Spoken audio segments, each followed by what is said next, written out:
I don't know my real name. For 13 years, my family called me Spare. My parents told the world they had triplets. They told the insurance company they had triplets. They collected $2. 8 million because they had triplets. They had quadruplets. I lived in the basement. No birth certificate. No school. No doctor visits except the ones my mother performed herself, drawing my blood, running tests, keeping a file by my mattress that I wasn't supposed to read. I read it. Universal donor. Perfect organ match. I wasn't their daughter. I was a contingency plan. An insurance policy made of flesh and bone in case my sisters ever needed. Parts. For 13 years, I thought this was love. I thought hiding meant protection. I thought the blood draws were normal. Then one of my sisters got sick, and my father started coming to the basement more often, looking at me differently, measuring something I couldn't name. My sisters figured it out before I did. On our 13th birthday, they came for me at 3 a.m. Glass shattered. 4 identical girls stood on the front lawn for the first time in our lives. The neighbors started counting. My mother's face went white.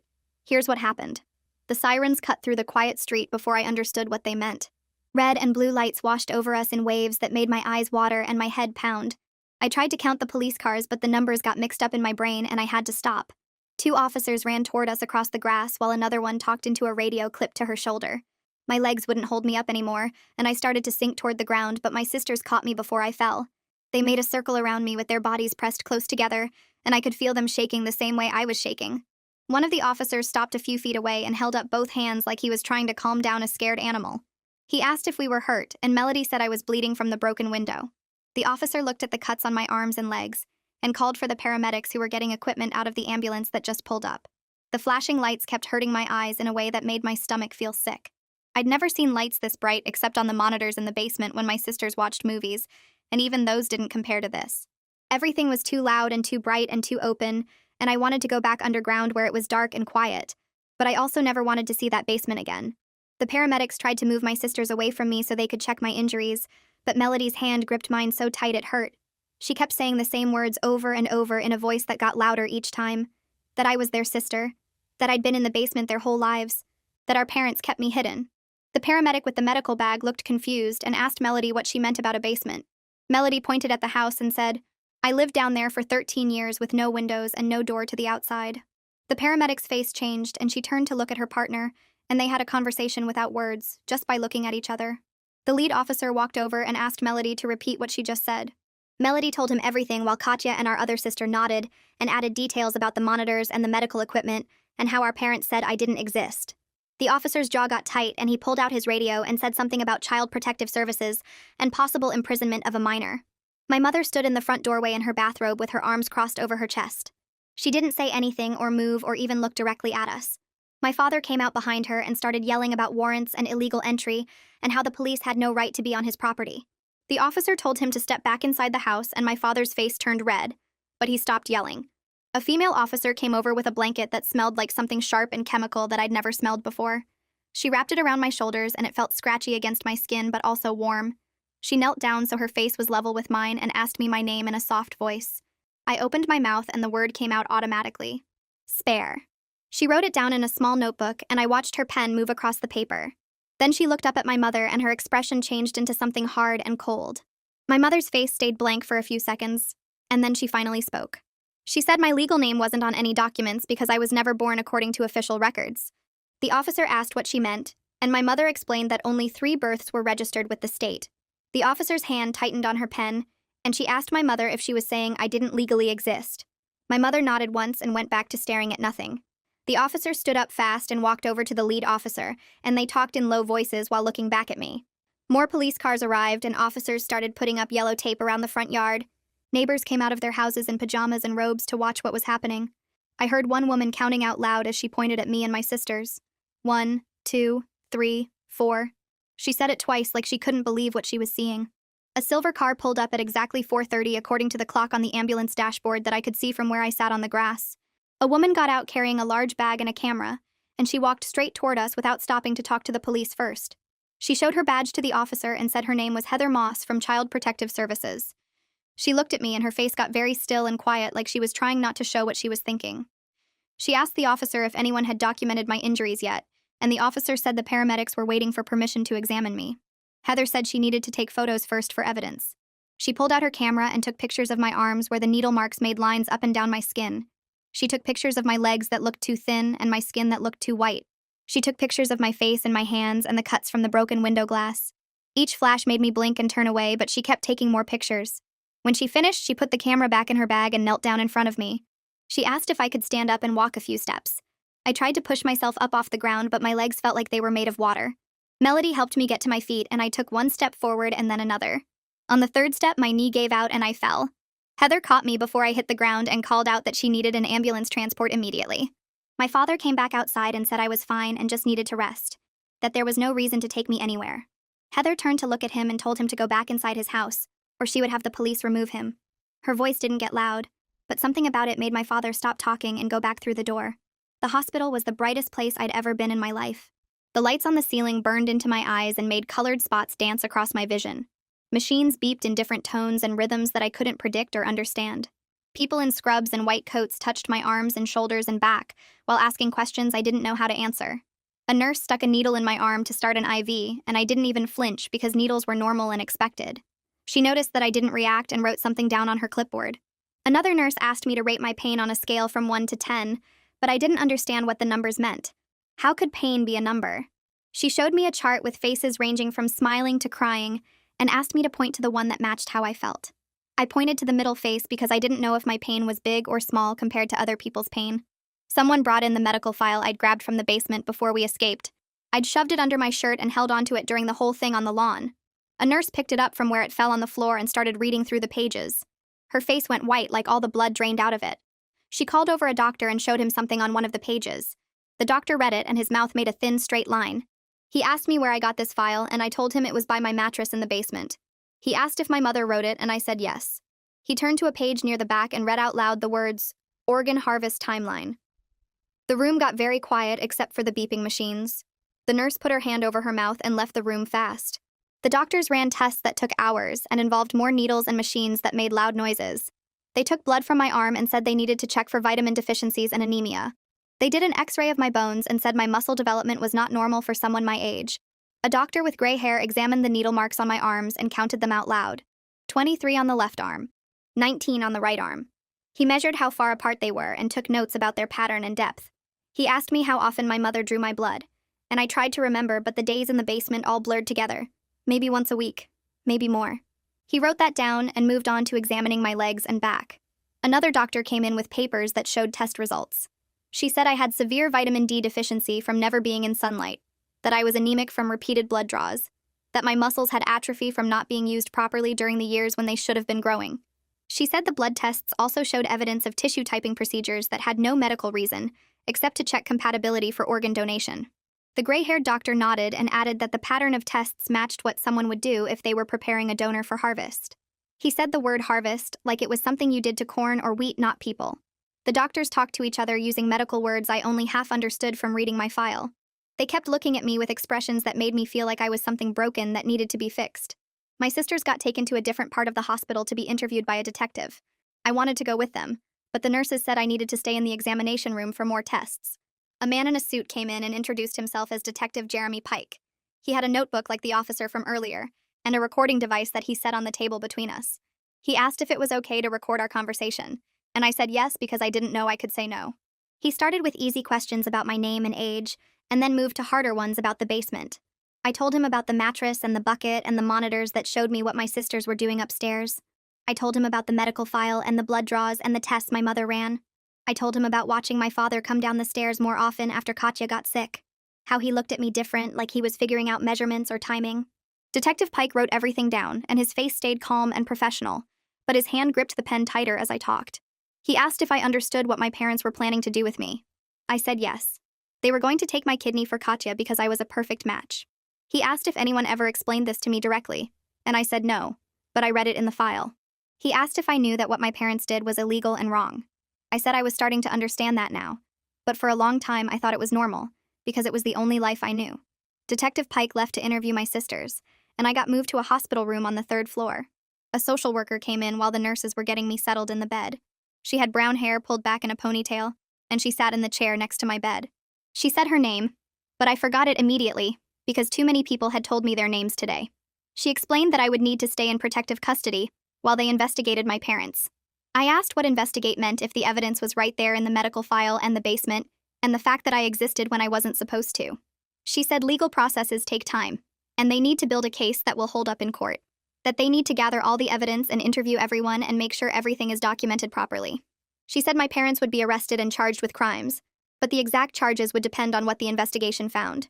I asked what would happen to my sisters, and she said they would be placed with a relative temporarily while the case moved forward. I asked if I could go with them, and she paused before answering. She said I needed specialized care that a regular family placement couldn't provide right now, that I would go to a different facility where they had staff trained to help children who had been through extreme situations. The word different made my chest feel tight. The word separated made it worse. My sisters came to say goodbye the next afternoon. Heather had decided they would stay with their maternal aunt starting that night. I was transferred to a group home for children in protective custody the following morning. We sat in my hospital room and nobody knew what to say. Katya kept apologizing and I kept telling her it wasn't her fault, but she wouldn't stop. Melody held my hand like she was afraid I would disappear if she let go. Our other sister sat in the corner chair and cried quietly. A nurse knocked and said it was time for them to leave. Melody's hand tightened on mine and she asked if she could stay just a little longer. The nurse said no, the social worker was waiting downstairs. My sisters stood up slowly like their bodies were heavy. They each hugged me and promised they would visit as soon as they were allowed.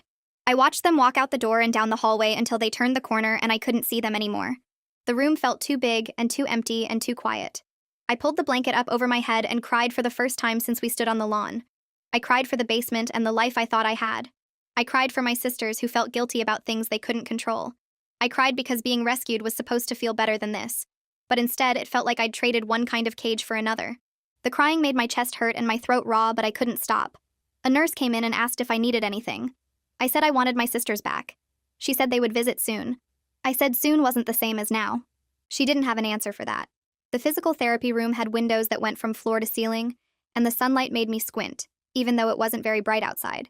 A man with gray hair and a kind face introduced himself as Tomas and asked if I was ready to start working on getting stronger. He explained everything before he did it, showing me the exercises first on himself, and when he needed to adjust my posture, he always asked permission before touching my shoulder or arm. We started with standing up from a chair without using my hands, which seemed easy until I tried it and my legs shook so bad I had to grab the armrests. So Thomas said that was normal for someone whose muscles hadn't been used properly, and we practiced it 10 more times until I could do it twice without shaking. Next, he had me walk across the room while he watched how I moved, and he pointed out that I leaned too far forward and didn't swing my arms right. He showed me how to walk with better posture, and we practiced back and forth until my legs hurt, and I asked to sit down. Thomas said we made good progress for day 1 and scheduled 3 more sessions for the week. The next morning, a woman with short black hair came to my room and said she was the hospital psychiatrist. She asked me questions about what I remembered from the basement, what my sisters taught me, and how I felt about being in the hospital now. I told her about the books Melody brought me and how I learned to read from watching educational programs on the monitor, and her eyebrows went up when I used words like photosynthesis and democracy.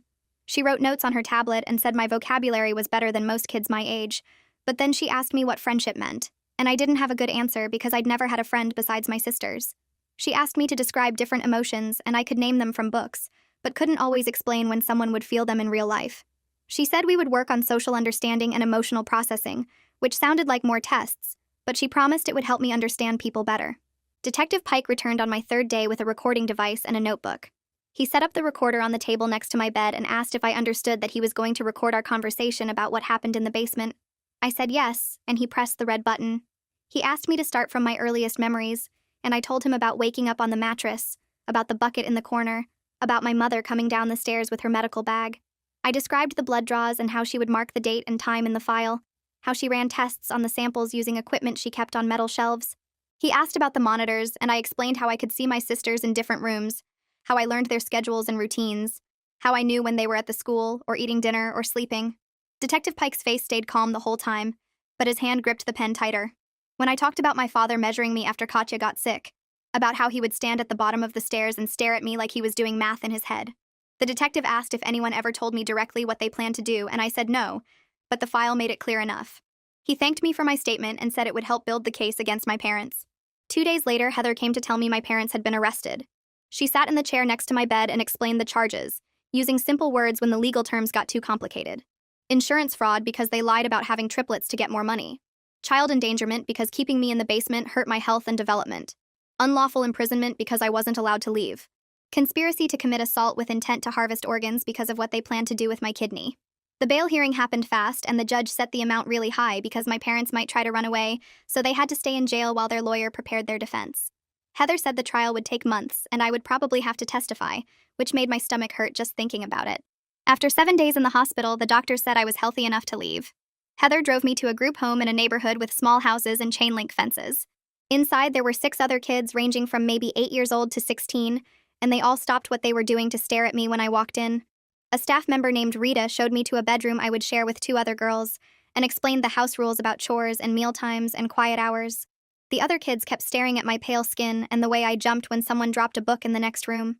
At dinner, I sat at the table and didn't know which fork to use or how much food to take, and Rita had to show me quietly so the other kids wouldn't laugh. That night, I tried to take a shower but couldn't figure out how to adjust the temperature and ended up standing under cold water until Rita heard me crying and came to help. She was patient when I asked stupid questions about shampoo and soap and how long I was supposed to stay in there. Heather visited on Tuesday and Friday of my first week at the group home. She brought papers about the legal case and explained that the prosecutor was focusing on the insurance fraud because it was easier to prove than some of the other charges. I got angry and asked why they weren't focusing on what my parents did to me, on the 13 years in the basement and the plan to take my organs. Heather said the fraud was documented in bank records and insurance claims that couldn't be argued with, while abuse cases were harder because my parents could make up excuses, and it turned into my word against theirs. She promised my parents would still go to prison for a long time, even if the fraud charges were the main focus. I didn't like it, but I understood that legal stuff was complicated, and sometimes you had to be strategic about which crimes you could prove. My sisters got permission to visit me in week 3. A social worker brought them to the group home, and we sat in the common room with windows that actually opened and doors that weren't locked. Seeing them in a normal room with sunlight and furniture felt wrong somehow, like we were breaking a rule by being together outside the basement. We sat on the couch and nobody knew what to say at first. Melody asked if I was okay and I said yes, even though I wasn't sure what okay meant anymore. Katya apologized again for getting sick, and I told her again it wasn't her fault, but she kept crying anyway. Our other sister showed me a drawing she made in art class, and I pretended to understand what it meant. The social worker said we had an hour, and we spent most of it sitting in awkward silence because we'd never been sisters anywhere except in secret, and learning how to talk to each other with other people watching was harder than I expected. The next week, Melody brought her backpack full of schoolwork. She spread out textbooks and worksheets on the table and showed me what they were learning in 8th grade. Math problems with algebra and equations that looked nothing like the basic arithmetic she'd taught me. Science chapters about cells and ecosystems that went way deeper than the simple facts I'd memorized. History lessons about wars and governments that I'd never heard of because my knowledge came from whatever books my sisters could smuggle to the basement. Looking at their homework made me realize how much I'd missed even with their help. Reading was one thing, but understanding history required knowing about the world, and science needed experiments and observations I'd never been able to do. Melody saw my face and promised they would help me catch up, but the gap between what I knew and what I needed to know felt impossible to cross. Katya's health got worse during my 4th week at the group home. Heather told me during her Friday visit that Katya's doctors wanted to put her on the transplant waiting list through the official system. At our next visit, Katya cried and said she felt guilty that her kidney problems caused everything that happened. I had to explain that our parents made their choices long before she got sick, that they'd been planning to use me from the day I was born, that her illness just gave them a reason to act on what they always intended to do. She kept saying she was sorry, and I kept saying it wasn't her fault until the social worker said our time was up. A man from the prosecutor's office came to interview me specifically about the insurance fraud. He asked detailed questions about what I overheard my parents saying and what documents were in the medical file. I described the papers that showed they told the insurance company they had triplets, that triplets were worth $2.8 million because multiple births were high risk. I explained that quadruplets only got $50,000 because they were so rare the insurance companies had different rules, so my parents hid me to get the bigger payout. The money paid for the house with the basement where they kept me, paid for my sister's private school, paid for the medical equipment my mother used to run tests on me. He recorded everything and said this evidence would be central to the prosecution's case. I asked if the insurance company would want their money back, and he said probably, but that wasn't my problem to worry about. The prosecutor's investigator left me with a folder full of documents to review, asking me to mark anything that looked familiar from the basement. I spent 2 hours going through pages of insurance claims, bank statements, and medical supply orders, while Rita sat nearby doing paperwork of her own. My parents had documented everything, keeping receipts for syringes and blood collection tubes and tissue typing kits, and seeing the evidence of 13 years organized into neat columns of numbers made my stomach hurt in a different way than remembering the actual needle sticks did. Court documents became public 3 weeks after my parents' arrest. Heather called to warn me before it happened, explaining that reporters would start covering the case, and I might see news vans in the neighborhood. She promised to keep my face and real location private, but said the basic facts would spread quickly once journalists got access to the legal filings. The next morning, Rita showed me a newspaper headline that read, "Hidden Quadruplet Case Shocks Community," with a photo of my parents' house and a blurred image of 4 girls that must have been taken the night we escaped. The article described me as the 4th identical sister kept in a basement for insurance fraud purposes, and reading about my life in newspaper language felt surreal and wrong, even though every fact was true. By afternoon, the local news stations were running stories, and within 2 days, national outlets picked it up because apparently hiding a child for 13 years to commit fraud was interesting enough for cable news. Heather visited that evening to check on me and found me watching a legal expert on television discuss my case without knowing I was the actual person he was analyzing. He kept calling it unprecedented and complex, using words like exploitation and premeditation that I understood but wished I didn't have to apply to my own parents. My parents' lawyer filed motions during week 4 arguing that everything they did was protective, not harmful. Heather brought me copies of the legal documents because she thought I should know what lies they were telling, and I read my mother's sworn statement claiming I had a severe immune disorder that required isolation from other children and regular medical monitoring. The motion described the basement as a controlled environment necessary for my safety, and the blood draws as standard procedure for tracking my fabricated condition. I got angry reading it because my mother knew I could read her medical files, knew I'd seen the words universal donor and organ harvest timeline written in her own handwriting, and now she was pretending those documents meant something completely different. The prosecutor filed a response 2 days later, with expert testimony from 3 doctors who reviewed my actual medical records and found 0 evidence of any immune disorder or condition requiring isolation. They explained that tissue typing and compatibility testing had no therapeutic purpose and were only performed when preparing for organ transplantation, and their professional opinions destroyed my parents' protection argument in language even I could understand without Heather's help. Week 5 started with Heather telling me I was moving to a different placement. She sat in the common room and explained that the group home was good for short-term crisis care, but I needed more specialized support than the rotating staff could provide. Aisha Marshall ran a therapeutic foster home for kids with severe trauma backgrounds, and she had an opening in a house with only 2 other children instead of 6. I didn't want to move because I'd just started figuring out the group home routines, but Heather promised this change would help me feel safer, and Aisha knew how to work with kids who'd experienced things most people couldn't imagine. The move happened on Tuesday afternoon with everything I owned fitting into 2 garbage bags that Rita helped me pack. Aisha met us at her front door. A woman maybe 40 years old with kind eyes and a calm voice that didn't change volume even when I dropped one of my bags and spilled clothes across her porch. Her house had schedules posted on every wall showing meal times, quiet hours, and therapy appointments, and she walked me through each routine slowly while explaining that structure helped traumatized brains feel more secure. My room had a bed with a real frame instead of just a mattress on the floor, a window with curtains I could close, and a door that locked from the inside with a key she handed me without making me ask for it. Physical therapy continued at the hospital 3 times a week with Thomas driving me there himself instead of making me take a medical transport van. On Thursday, he celebrated when I walked up a full flight of stairs without stopping to rest, and the next week I stood for 10 minutes during an exercise without my legs shaking. My body was slowly building strength that should have developed naturally over 13 years of normal childhood activity, and Thomas explained each small victory like it mattered, even though I knew I was just catching up to where I should have been years ago. He measured my progress in charts and graphs that showed improvement in muscle tone and endurance, but he also warned me that some effects of the confinement would be permanent. My bone density was lower than normal for my age, my cardiovascular system hadn't developed properly from lack of activity, and I would probably always have limitations that my sisters didn't face. Hearing him say permanent made me angry at my parents in a new way, because even if I spent the rest of my life working to fix what they did, some damage couldn't be undone no matter how hard I tried. The preliminary hearing happened in month 2 on a cold morning when Aisha drove me to the courthouse in her reliable sedan. Heather met us at the entrance and walked me through security, explaining that this hearing was just to determine if there was enough evidence to proceed to trial and I wouldn't have to testify today. We sat in the gallery while the prosecutor presented documents and witness statements to the judge, and I tried to focus on the legal arguments instead of staring at my parents sitting at the defense table 15 feet away. My mother kept her eyes down the entire time, studying her hands like they contained answers to questions nobody was asking. But my father turned around twice to look directly at me with an expression I recognized from the basement. He was calculating something, measuring possibilities, doing math in his head about outcomes and consequences, and I realized he wasn't looking at me as his daughter, but as a problem he needed to solve. The judge took 30 minutes to review the evidence before ruling there was sufficient cause to proceed to trial, and my father's face stayed blank while my mother finally looked up with tears that might have been real or might have been performance for the court. Heather started working on getting me legal documentation the week after the preliminary hearing because I couldn't access basic services without proof I existed. She explained the complicated process of establishing my identity when there was no birth certificate, no hospital records, no paper trail showing I was born at all. We needed court orders to create documentation from nothing, and that required multiple hearings where witnesses would testify about my existence, and DNA tests would prove my relationship to my sisters. The whole system was designed around the assumption that every person had documents from birth, and trying to insert myself into that system 13 years late created problems nobody knew how to solve efficiently.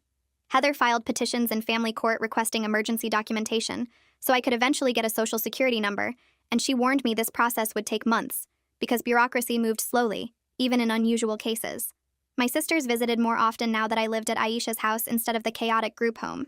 They came every Tuesday and Thursday afternoon, and we sat in the living room working on understanding how different our experiences had been despite living in the same house. Melody talked about birthday parties and school field trips and summer camps, while I tried not to feel jealous about the normal childhood she got to have. Katya described her friends and teachers and the drama club she joined, and I struggled with anger I didn't want to feel toward the only people who ever cared about me.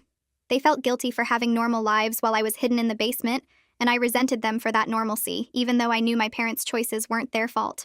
Aisha sat with us during these visits, helping us navigate the complicated feelings that came with being sisters who barely knew each other, despite sharing identical DNA and 13 years in the same building. A family court judge made a preliminary ruling about permanent placement during week 7. Heather explained the decision before we went to court so I wouldn't be surprised, but hearing it officially still hurt in ways I didn't expect. My sisters could be placed with their maternal aunt who wanted to adopt them and give them stability after everything that happened, but I needed to remain in specialized foster care because my trauma and developmental delays required support their aunt couldn't provide. The separation made sense logically because Aisha had training and experience their aunt didn't have, but it felt like another punishment for being the one who was kept in the basement. I started having nightmares about being left behind again, about my sisters moving on with their normal lives while I stayed trapped in systems designed for broken kids. Aisha found me crying at 3 a.m. after one of these dreams and sat with me until sunrise, explaining that needing extra support didn't mean I was less important or less loved than my sisters. Educational testing happened over 3 days in week 8 with specialists who asked me to read passages, solve math problems, and answer questions about history and science. The results showed I was reading at 10th grade level thanks to all the books my sisters smuggled to the basement. But my math skills topped out around 5th grade, and my science knowledge had huge gaps because I'd never done experiments or observations. Social studies was worse because understanding history required knowing about the world, and my world had been one room with concrete walls and no windows for 13 years. The testing coordinator met with Aisha and me to explain they were creating a customized learning plan that would acknowledge both my abilities and my deficits, and a team of tutors would start working with me individually to help me catch up.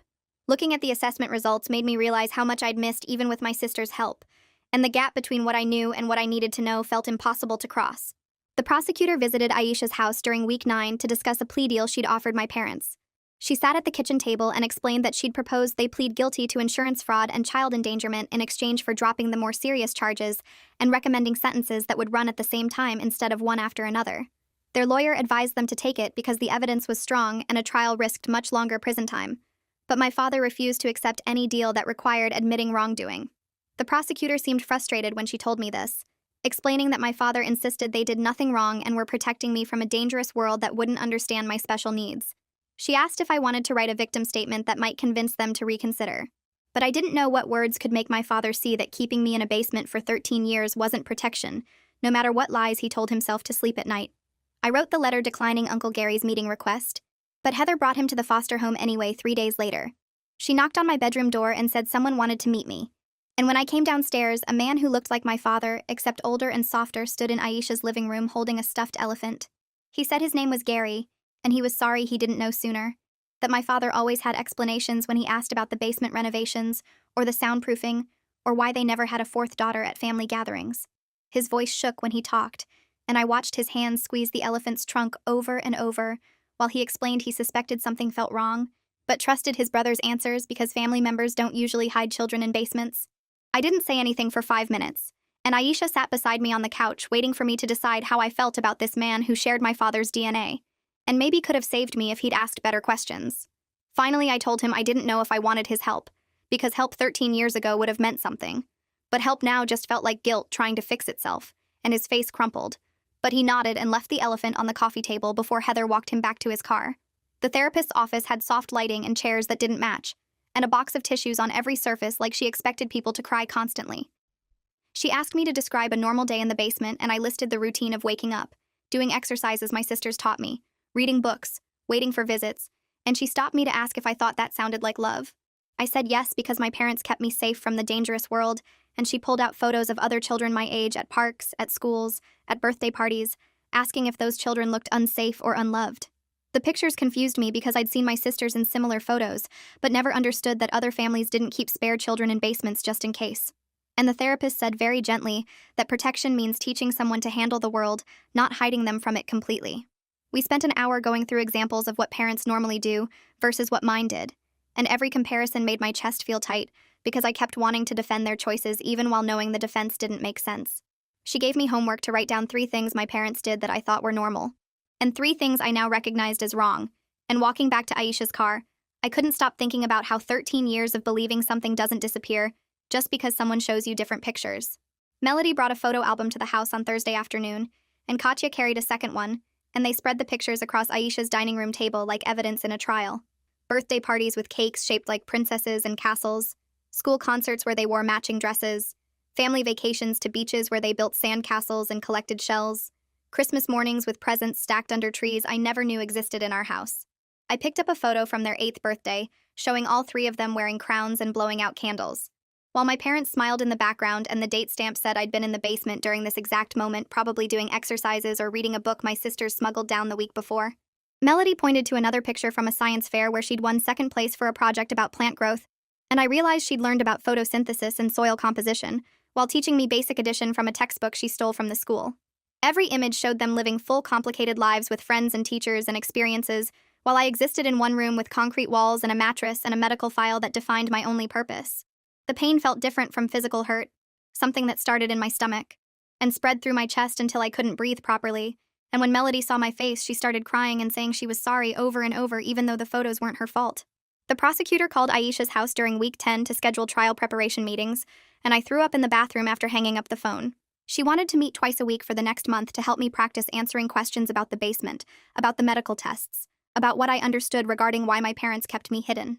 The idea of speaking in front of strangers while my parents sat 15 feet away listening made my hands shake so badly I couldn't hold a glass of water without spilling it. Aisha drove me to the prosecutor's office on Tuesday morning, and the woman had kind eyes but asked horrible questions about whether my mother explained what the blood draws were for and whether my father ever discussed what would happen if my sisters got sick. I tried to answer honestly but kept stumbling over words because talking about the basement out loud to someone who would repeat it in court made the experience feel more real than it had while living through it. The prosecutor recorded my responses and said we'd practice until I could speak clearly and calmly because the jury needed to understand what happened without getting distracted by my emotions. And I wanted to ask how anyone could hear about a child kept in a basement for organ harvesting without feeling emotional. But I understood she meant I needed to be functional enough to communicate facts.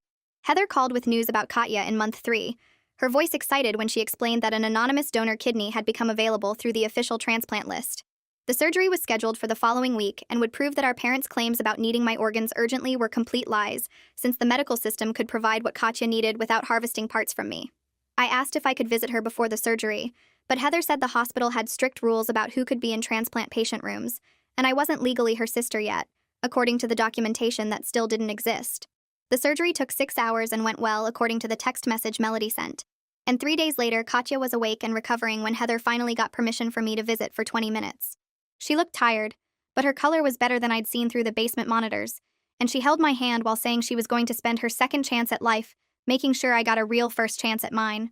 I didn't know what a first chance looked like for someone who'd already lived 13 years, but her determination made me think maybe it wasn't too late to figure out who I could become when I wasn't just spare parts waiting to be used. The pre-trial hearing happened in month 4, and I sat in the gallery with Heather while lawyers argued about whether the medical file I'd grabbed during the escape could be used as evidence. My parents' lawyer stood up and claimed I'd obtained the file illegally by taking it without permission when we broke the basement window, arguing that stolen evidence shouldn't be allowed in court even if it documented crimes.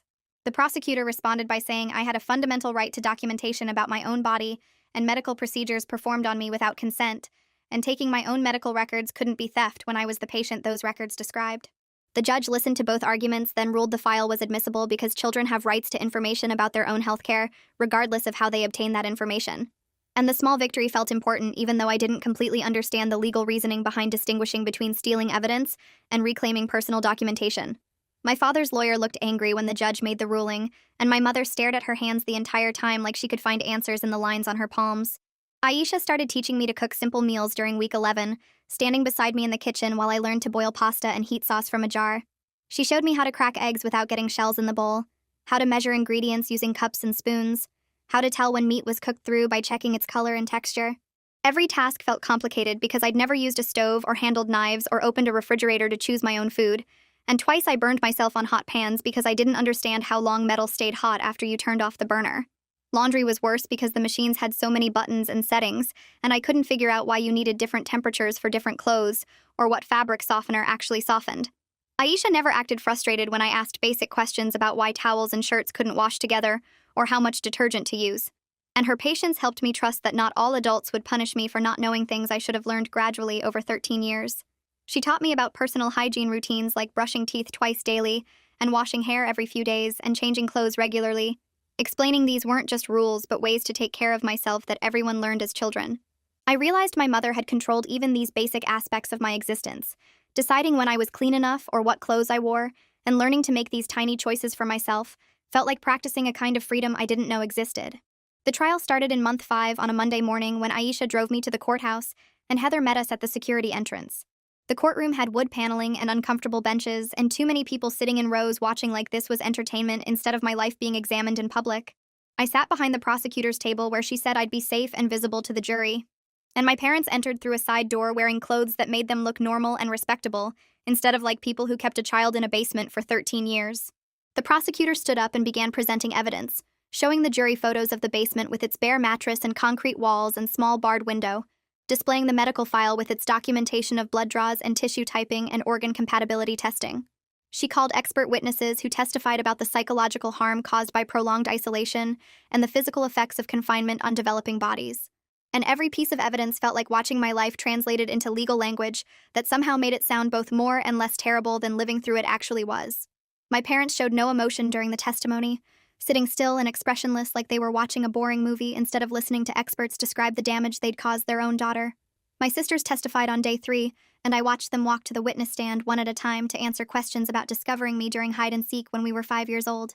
Melody described finding the basement door unlocked and seeing me for the first time, how she'd been confused about why there was another girl who looked exactly like her and Katya, and our other sister living in a room with no toys or windows.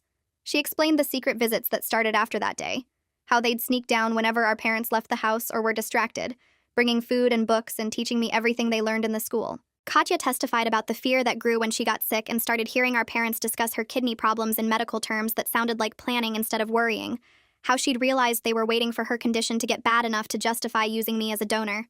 The prosecutor asked specific questions about whether our parents knew the sisters were visiting me and both Melody, and Katya said yes, that our mother had caught them in the basement multiple times, but only warned them to be quiet and not tell anyone about the 4th sister who didn't officially exist. The neighbors testified on day 4 about never seeing a 4th child at our house, despite living next door for 8 years. One woman described asking my mother about the basement renovations and soundproofing, being told it was for a home theater and music room that would let my father pursue his hobby without disturbing anyone.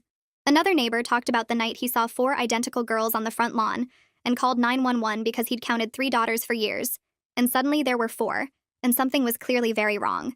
A man who lived across the street admitted he'd heard strange sounds sometimes coming from our house, thuds, and scraping noises that happened at odd hours, but he'd trusted my parents' explanations about storage and home improvement projects because people don't generally assume their neighbors are imprisoning children in basements.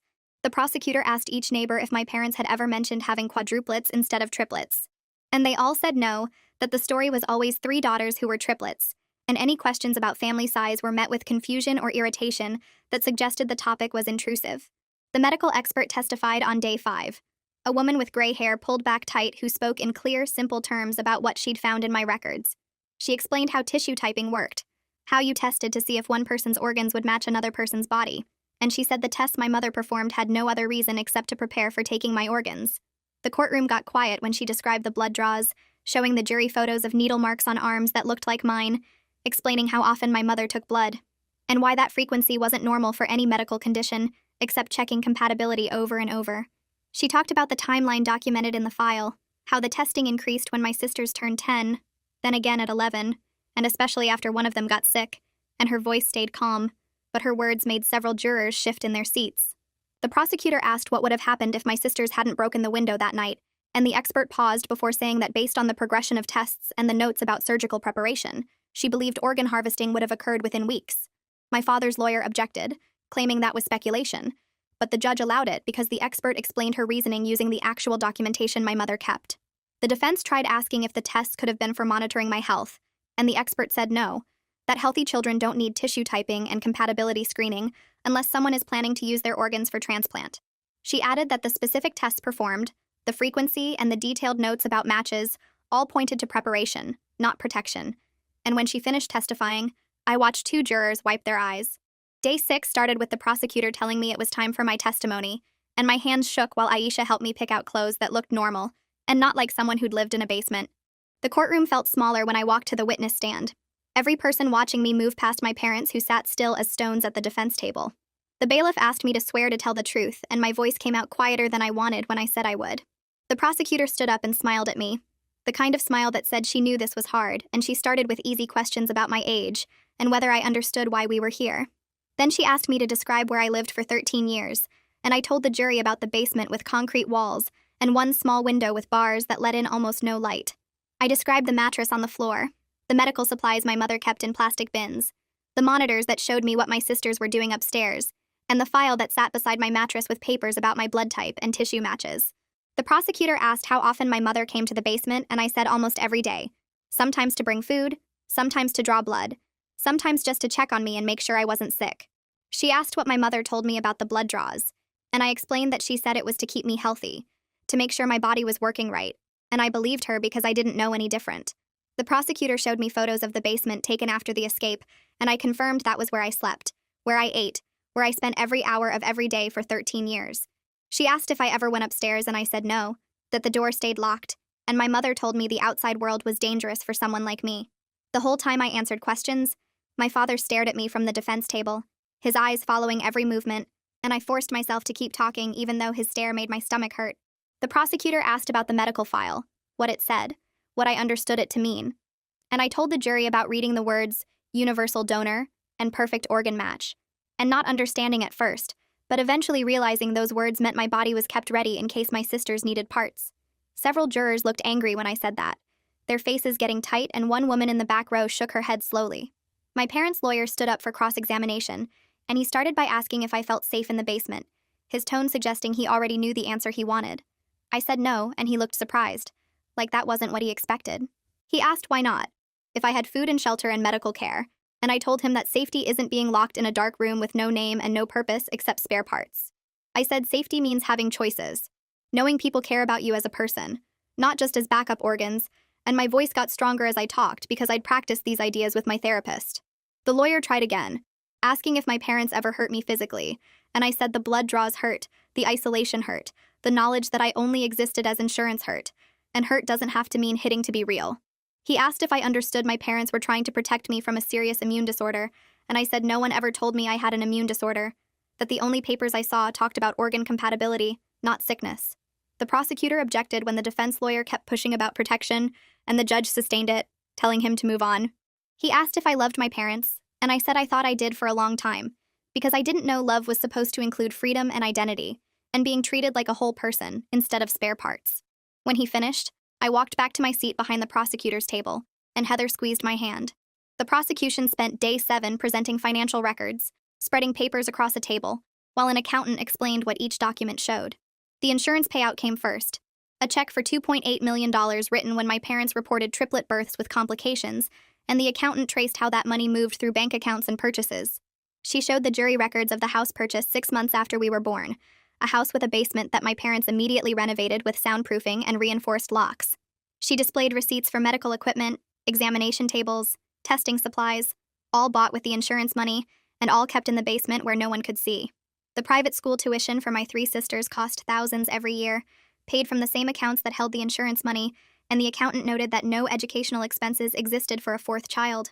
The prosecutor asked if the spending pattern suggested planning, and the accountant said yes, that someone had calculated exactly how to use the insurance money to maintain a hidden child while giving the visible children every advantage. My parents' lawyer objected, saying spending choices weren't proof of criminal intent, but the prosecutor showed more records, including purchases made right after my sister got sick. medical supplies that matched what would be needed for organ harvesting. The accountant explained that normal parents facing a child's illness would pay for doctors and treatment, not buy surgical equipment to use at home. And the jury looked at my parents with expressions that suggested they were understanding the full scope of the fraud. The money trail showed everything was calculated, that from the moment my parents claimed triplets instead of quadruplets, they'd been building a system to keep me hidden and ready, and every purchase, every choice, every dollar spent proved they knew exactly what they were doing. Defense witnesses started on day 8, people from our neighborhood and my parents' church, who stood up to say what good parents they were, how devoted, how active in the community. One woman talked about my mother volunteering at the school events, always smiling, always helpful, and she said she couldn't believe someone that kind would hurt a child.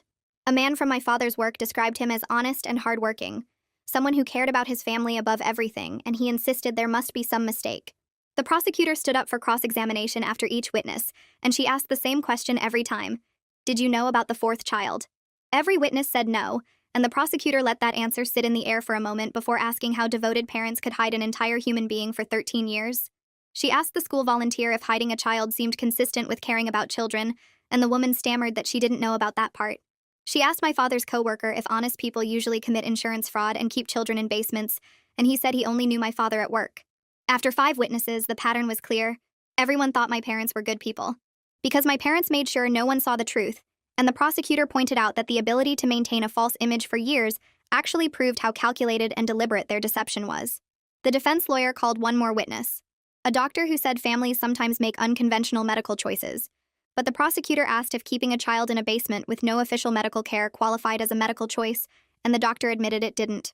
When the defense rested, my parents' lawyer looked frustrated, and my mother stared at her hands like she'd been staring at them since the trial started.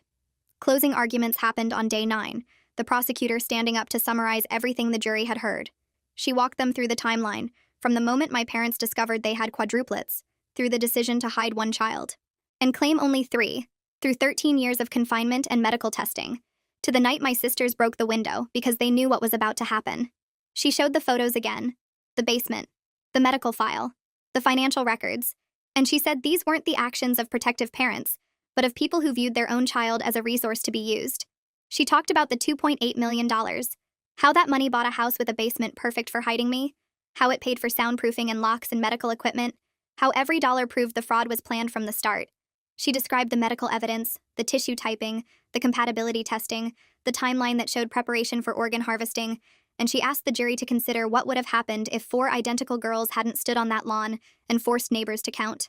The defense lawyer gave his closing argument next, claiming my parents made unconventional choices to protect a sick child, that the basement was safer than exposing me to the world, that the medical tests were monitoring. He said the insurance fraud was wrong but understandable, that parents facing overwhelming medical costs sometimes make desperate choices, and he asked the jury to consider that my parents never actually harmed me physically. The prosecutor stood up for rebuttal and said that keeping a child in a basement for 13 years was physical harm, that planning to harvest her organs was harm, that denying her identity and personhood and freedom was harm, and that the only reason I wasn't physically damaged beyond repair was because my sisters intervened before the final harm could occur. The jury left to deliberate at 3 in the afternoon, and Heather took me to a waiting room where I sat with my sisters and tried not to think about what would happen if the jury decided my parents were right. The verdict came back 6 hours later, and we filed back into the courtroom while the jury foreman stood up. The judge asked if they'd reached a verdict, and the foreman said yes, and then he read the words guilty on all major charges. Guilty of insurance fraud, guilty of child endangerment, guilty of unlawful imprisonment, guilty of conspiracy to commit assault. My father's face stayed blank, but my mother started crying quietly, and my sisters grabbed my hands on both sides. The judge thanked the jury and set a sentencing hearing for 2 weeks later, and we left the courtroom while reporters shouted questions we didn't answer. Sentencing happened on a Thursday morning, and the courtroom felt different, heavier somehow, like everyone knew this was the moment that would define consequences. The judge reviewed the charges, the evidence, the testimony, and she said my parents' actions represented a profound betrayal of parental duty and human decency. She gave my father 5 years in prison for insurance fraud and child endangerment, and my mother 4 years with credit for cooperation. Heather explained later that these were serious sentences, that most people charged with similar crimes got less time, but sitting in that courtroom listening to years that didn't match the 13 years I spent in the basement made me feel like the math was wrong. My father was let out first, and he looked at me one last time before the bailiff took him through the side door, and I couldn't read anything in his expression. My mother cried harder when they took her away, and part of me wanted to feel something sadness or relief or anger, but mostly I felt empty. Family court happened the next week in a different building with a different judge who reviewed custody arrangements. My sisters were formally placed with their aunt who'd been taking care of them since the escape, and the judge signed papers making the adoption official. I remained with Aisha in therapeutic foster care because the judge said I needed specialized support that my sister's aunt couldn't provide, and hearing that decision felt like being separated all over again, even though I understood the reasoning. The judge explained the arrangement was temporary, that once I was stable enough, we could revisit whether I could join my sisters. But temporary felt like another word for uncertain. My sisters cried when the judge made the ruling, and their aunt promised they could visit as often as allowed. But leaving the courthouse separately hurt more than I expected. The restitution hearing came 2 days after custody was decided, and the judge ordered my parents to pay for all my medical costs, therapy expenses, and educational support going forward. The amount was huge, over $200,000, and Heather told me actually getting the money would be almost impossible since my parents had no assets left after legal fees. She said what mattered was the official acknowledgement that they owed me, that the court recognized their responsibility to pay for the damage they caused. And I tried to feel satisfied with symbolic justice, even though symbolic didn't pay for the therapy I needed 3 times a week. Aisha brought home name books during my second week back at her house after all the court proceedings finished, setting them on the kitchen table while I ate breakfast. She said I could take my time, that choosing a name was important and shouldn't be rushed, and I opened the first book to pages full of options I'd never considered.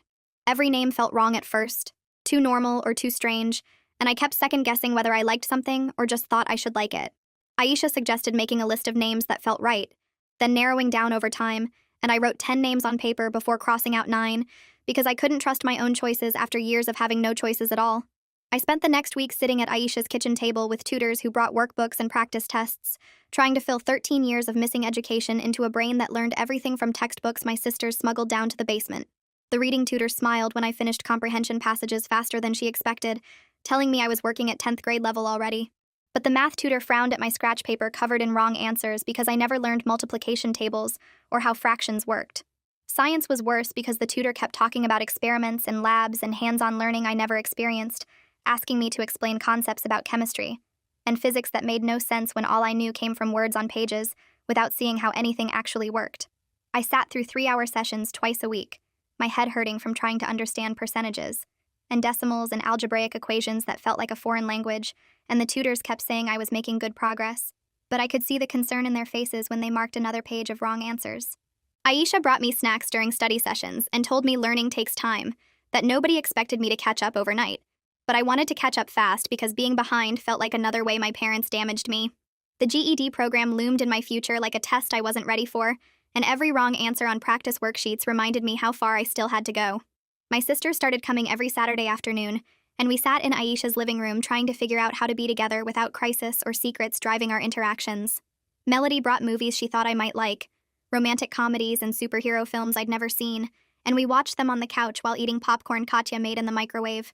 They talked about their school during commercial breaks, complaining about teachers who assigned too much homework and friends who caused drama over stupid things, and I listened trying to understand what normal teenage problems looked like.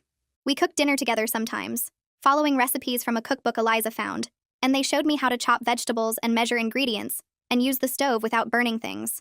The conversation felt awkward at first because we kept avoiding topics that led back to the basement, but slowly we found safe subjects like music and books and what kinds of pizza toppings were best. I was learning what sisterhood meant outside of secret visits and whispered lessons, discovering that being family involved ordinary moments like arguing over what movie to watch or laughing when someone burned the garlic bread. They never mentioned our parents during these visits, and I appreciated that we could exist together without the weight of what happened pressing down on every word. Uncle Gary started showing up at physical therapy appointments, driving me to the clinic twice a week and waiting in the lobby while Thomas worked on my muscle development. He brought books each time, science fiction novels and fantasy series he said were his favorites growing up, and he'd talk about the plots during the drive home like we were just uncle and niece having normal conversations. He apologized constantly those first few visits, saying he should have known something was wrong, that he visited the house for holidays and birthdays and never thought to question why he only saw 3 girls. I didn't know how to respond to his apologies because part of me was angry he didn't notice, and part of me understood that my parents were good at hiding things. He took me out for ice cream after therapy one day and told me stories about my father as a kid, before he became the person who locked me in a basement, and I wasn't sure if knowing my father used to be different made things better or worse. I appreciated having family who wanted to be part of my life now, but I couldn't fully forgive Uncle Gary for the years he didn't see me, and that complicated feeling sat between us during every car ride. 6 months after the night my sisters broke the window, I sat with Aisha looking through baby name books trying to choose something that felt right. Every name I read felt too normal or too strange, like putting on clothes that didn't fit, and I kept closing the books frustrated because I couldn't trust my own preferences after years of being called spare. Aisha suggested names that meant strength or freedom, but those felt too obvious, like trying too hard to rewrite what happened. I found Iris on page 43 of the third book, reading that it meant rainbow and hope, and something about that combination felt true in a way other names didn't. Aisha helped me fill out legal paperwork to petition the court for a name change, and we submitted forms that would make me a real person with documentation proving I existed. The wait for the court order took 3 weeks, and I checked the mail every day like the papers might somehow get lost.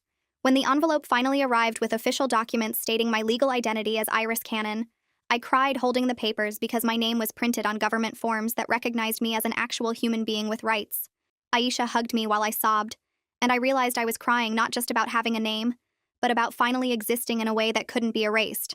Physical therapy sessions dropped from 3 times a week to twice a week, as my strength improved enough that Thomas said I didn't need constant monitoring.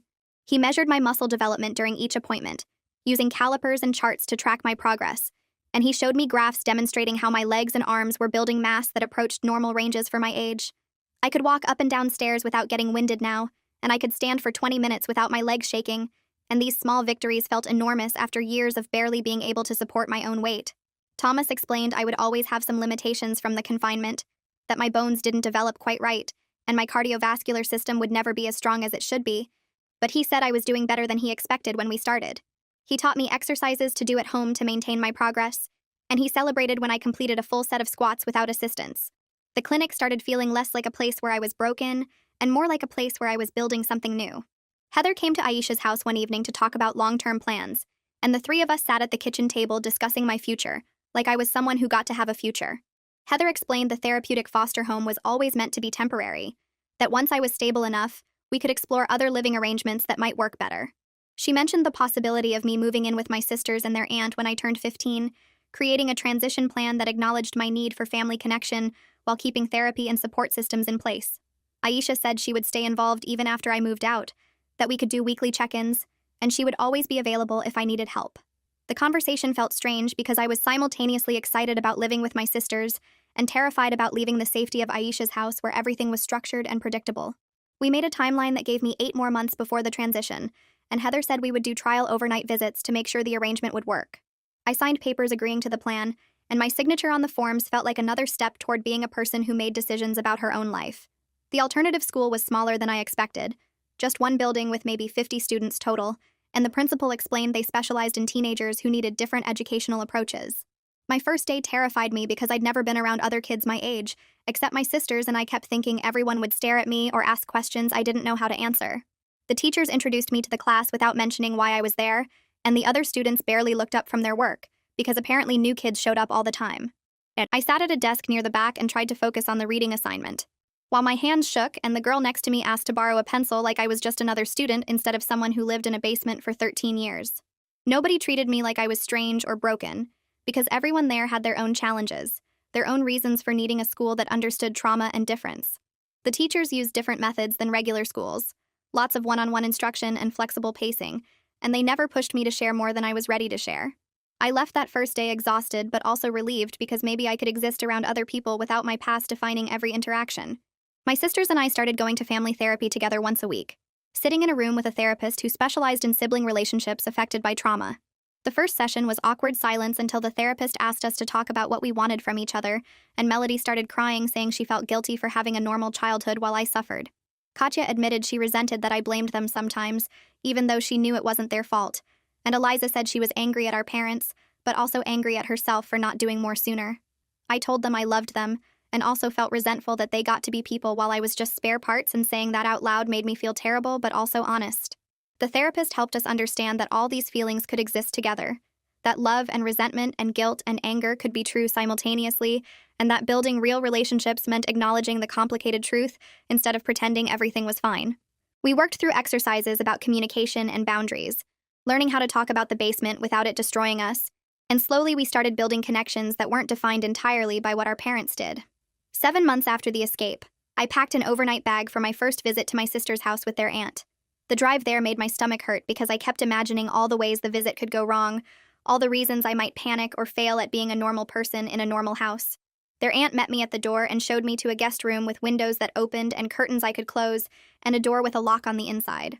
I tested the lock 3 times to make sure it actually worked, and my sisters laughed, but not in a mean way, understanding why I needed to check.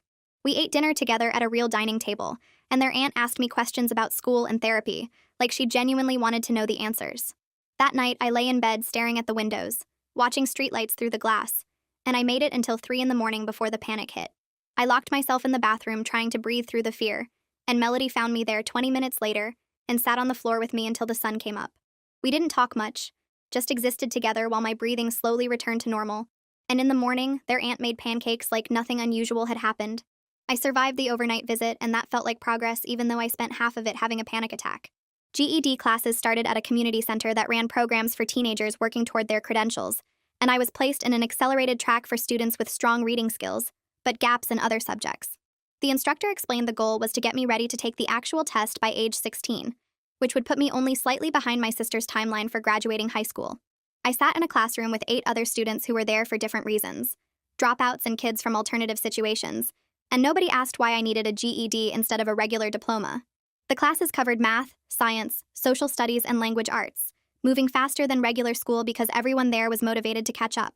I struggled with the science sections that required understanding experiments and lab work, but the instructor gave me extra materials to study and said I was making solid progress. The math remained challenging, but I was learning to work through problems step by step instead of giving up when equations confused me. Taking the GED classes made me feel like I was moving towards something real, like maybe I could catch up to where I should have been if my parents hadn't stolen 13 years from me. Heather came to Aisha's house 2 weeks after the sentencing with papers about a victim-offender dialogue program. She explained the program let victims meet with the people who hurt them in a controlled setting, with trained people there to make sure everyone stayed safe. My parents had been moved to different prisons to start their time, and they could request these meetings if I wanted to participate. I listened to her explain how it worked, and felt my stomach twist into knots thinking about sitting in a room with my father and mother while they talked about what they did to me. Heather said I didn't have to decide right away, and that many victims found it helpful, but only if I felt ready. I told her I wasn't ready, and might never be ready, because hearing them try to explain or apologize wouldn't change the 13 years I spent in the basement. She nodded and put the papers back in her folder and said the option would stay available if I changed my mind later. After she left, I sat on Aisha's couch feeling relieved that I could say no to something and have adults respect that choice. Gary picked me up 3 days later to take me to the bank. He had all the documents we needed, including my birth certificate that the court finally issued and my social security card that arrived in the mail the week before.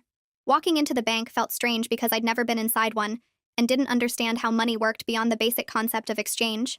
Gary talked to someone at a desk who asked me questions about my address and my name and whether I had any money to put in the account. I pulled out $17 in cash from my pocket, money I'd earned doing small jobs around Aisha's house like organizing the garage and pulling weeds from the garden. The bank person counted it and typed things into a computer and then gave me a card with my name printed on it. Gary explained I could use the card to take money out or check my balance and that the $17 was mine to spend however I wanted. Holding that card with my name on it made me feel powerful in a way I didn't expect, because it meant I owned something and had control over it. We went to get ice cream after, and I used my card for the first time to pay for my own cone, and watching the transaction go through felt like proof I was becoming a real person who existed in the world. The alternative school planned a small party when I passed my first official test. The reading test had questions about understanding passages and finding main ideas and making connections between different texts. I finished it in 40 minutes and scored at 11th grade level, which my teacher said was really good, considering I'd only been in formal education for a few months. She asked if my sisters could come to the celebration, and I said yes, even though having them at the school made me nervous. The party happened during lunch period with cake and juice boxes and about 15 students from my classes. My sisters arrived with their aunt, and Melody brought me a card she'd picked out herself. The front said, "Proud of you," with a picture of a mountain climber reaching a summit, and inside she'd written a note about how hard I'd worked and how far I'd come. Reading her words made tears start, and I couldn't stop them from falling even though I felt embarrassed crying in front of everyone. Katya hugged me and said happy tears were good tears, and that I should be proud of myself for catching up so fast. Eliza took pictures on her phone and promised to print them, so I could keep them in my room. The other students clapped when my teacher announced my score, and several of them came over to say congratulations, like passing a test was a normal thing worth celebrating. I ate cake and talked to my sisters about their classes, and felt something close to normal for the first time since the escape. 8 months after everything happened, Heather called a meeting at Aisha's house to talk about my future. She brought papers about the transition plan we'd been discussing for weeks, and laid them out on the kitchen table. The plan said I would move in with my sisters and their aunt when I turned 15 in 1 month. Aisha would stay involved as a support person doing weekly check-ins and being available if I needed help with anything. My therapy would continue with the same person, but the sessions would happen at my sister's house instead of at Aisha's. There were backup plans written out for what would happen if living with my sisters didn't work, including the option to return to Aisha's or find a different placement. Everyone agreed the plan was worth trying because family connection mattered, and my sisters wanted me with them. I signed papers giving permission for the transition, and Aisha signed papers agreeing to stay involved, and my sister's aunt signed papers accepting responsibility for my care. Heather explained the timeline and said we'd do practice visits before the actual move to make sure I felt comfortable. Looking at all those signatures on official documents made the plan feel real, and I felt excited and scared at the same time about leaving the safety of Aisha's house where everything was structured and predictable. I decided to write a victim impact statement after my therapist suggested it might help me process what happened. The statement would go into my parents' prison records and be part of their permanent files even though they wouldn't necessarily read it. I sat at Aisha's kitchen table with blank paper and a pen and tried to find words for what it felt like to discover I wasn't loved as a daughter. I wrote about reading the medical file and understanding that my existence was only valued as spare parts for my sisters. I described the basement and the blood draws and the years of thinking that hiding meant protection. I wrote about watching my sisters on monitors and wanting to be part of their world, but knowing I never could be. The words came slowly at first, and then faster as I let myself remember and feel everything I'd been pushing down. Writing the truth about what they did to me felt like taking back my story from them and making it mine instead of theirs. When I finished 3 pages of writing, my hand hurt and my face was wet from crying, but I also felt lighter somehow. I gave the statement to Heather, and she said she'd make sure it got added to the official records, and that what I wrote was powerful and important. Family therapy reached a turning point when we all finally said what we'd been avoiding. The therapist asked us to talk about what healing meant and whether we thought we could ever be a normal family. Melody said healing didn't mean forgetting what happened or pretending the damage wasn't real. Katya agreed and said we needed to stop acting like everything was fine when it wasn't fine, and might never be completely fine. Eliza admitted she felt angry at our parents, but also angry at herself for not doing more sooner even though she was just a kid. I told them I loved them, and also felt resentful sometimes that they got to be people while I was just spare parts, and that both feelings existed together. The therapist helped us understand that we were sisters who loved each other, and also people who were harmed by the same people in different ways. She said both things could be true at the same time, and that real relationships meant accepting the complicated truth instead of pretending. We worked through exercises about talking honestly and setting boundaries and learning how to be family without ignoring what our parents did to all of us. By the end of the session, we all felt exhausted, but also closer because we'd finally stopped pretending. My 15th birthday happened 9 months after the escape, and my sisters planned a real party. They decorated their aunt's living room with streamers and balloons and invited 4 friends from my alternative school. There was a cake with my chosen name written in frosting and presents wrapped in bright paper. Everyone sang happy birthday while I stood there feeling overwhelmed by how different this was from every other birthday I'd had.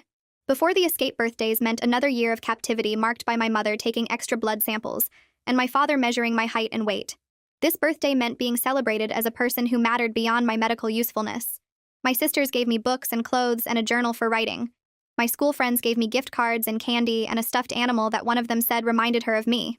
We ate cake and played games and took pictures, and I felt joy that seemed fragile but real. When everyone left and I helped clean up, I told my sisters this was the best birthday I'd ever had, and Melody said it was just the first of many good ones to come. The move happened 2 weeks after my birthday on a Saturday morning. Gary drove me, and all my belongings fit in 3 boxes and 2 bags. My sisters had prepared a room for me with windows that had curtains I could close, and a door with a lock on the inside that only I had the key for. The closet had clothes I'd picked out myself during shopping trips with Aisha, and the dresser had space for everything I owned. My sisters helped me unpack and arrange things how I wanted them, and their aunt made lunch for everyone. That first night, I lay in bed staring at the windows and watching streetlights through the glass. Everything felt different from Aisha's house, and I couldn't sleep because my brain kept telling me something was wrong, even though nothing was actually wrong. At 3 in the morning, the panic hit hard, and I locked myself in the bathroom trying to breathe through the fear. Melody must have heard me because she knocked softly and asked if I was okay. I opened the door, and she came in and sat on the floor with me until the sun came up. We didn't talk much, but she held my hand and matched her breathing to mine until I calmed down. In the morning, their aunt made pancakes like nothing unusual had happened, and I realized that living with people who understood my panic made it less scary somehow. GED preparation became part of the daily routine with tutors coming to the house 3 times a week. The goal was for me to take the actual test in 6 months, which would put me only slightly behind my sister's timeline for graduating high school. My sisters helped me study while managing their own homework, and we created a schedule where we all worked together at the dining table. Melody helped with reading and writing assignments. Katya explained science concepts using examples from everyday life. Eliza worked through math problems with me step by step until the equations made sense. Their aunt made sure we took breaks and ate snacks and didn't push too hard. Learning together felt different from them teaching down to me like they used to do in the basement. Now we were all students working toward our own goals and helping each other along the way. The tutors said I was making good progress, and that taking the test at 15 was realistic if I kept working at this pace. 10 months after the escape, I walked into my therapy session and sat down without crying or panicking. My therapist noticed right away and asked what felt different. I told her I didn't know exactly, but that coming to therapy didn't feel as hard anymore. We talked about my progress over the past months and my goals for the future and what I wanted my life to look like. She asked about my sense of self and whether I still saw myself mainly as a victim. I thought about it and said I was starting to see myself as a person who had been hurt, but was also building something new. She wrote notes and said I was developing real hope about my life, which was a big change from our early sessions when I couldn't imagine a future at all. We discussed my relationships with my sisters and how living together was going, and what I wanted to work on next in therapy. When the session ended, I walked out feeling calm instead of drained, and realized that healing was actually happening even though I couldn't always see it day to day. Gary picked us up on Saturday morning in his old truck that barely fit 4 identical teenagers. We drove 20 minutes to the Natural History Museum while he asked about school and our week and normal uncle questions that still felt strange because I'd only known him for 10 months. The museum had wide steps leading up to glass doors and people everywhere moving in groups and families. Melody grabbed my hand when we walked inside, and I felt my breathing speed up from all the noise and movement and open space. A woman at the ticket counter stared at us while Gary paid, and I watched her eyes move from face to face, counting and recounting like she couldn't believe what she was seeing. We walked through the dinosaur exhibit first, and people kept turning to look at the 4 of us standing in a row reading about fossils and extinction events. A little kid pointed and asked his mom why there were 4 of the same girl, and she shushed him but kept staring too. Katya made a joke about being clones, and Eliza laughed, and I realized people were staring because we were interesting now instead of evidence. Nobody here knew about the basement or the trial or what our parents did. They just saw 4 identical girls being sisters at a museum on a Saturday. We spent 2 hours looking at exhibits and eating lunch in the cafeteria and taking a group photo that Gary insisted on. Walking back to the truck, I felt tired but good, and I thought about how being a quadruplet used to mean I was the hidden one, but now it meant I belonged to something visible. The community college prep program started 3 weeks later with classes twice a week at the local campus. I sat in a classroom with 12 other students working toward their GED, and the teacher explained the spring test schedule and requirements. My sisters helped me study every night at the kitchen table in the house we all shared now with their aunt, who gave us space and structure and normal family dinners. No basement, no secrets, no medical files by anyone's bed. Just 4 sisters doing homework and arguing about whose turn it was to do dishes and planning what we'd study the next day. I picked the name Iris because it meant hope, and I needed to believe in that even when the nightmares came or the panic attacks hit, or I remembered what it felt like to read those words about being spare parts. Melody still woke me up sometimes when I was crying in my sleep, and Katya made sure I ate when anxiety killed my appetite, and Eliza reminded me to breathe when everything felt too big. They fought to get me out, and now they were fighting to help me build something. The GED test was scheduled for April, and passing meant I'd be only 1 year behind them graduating high school.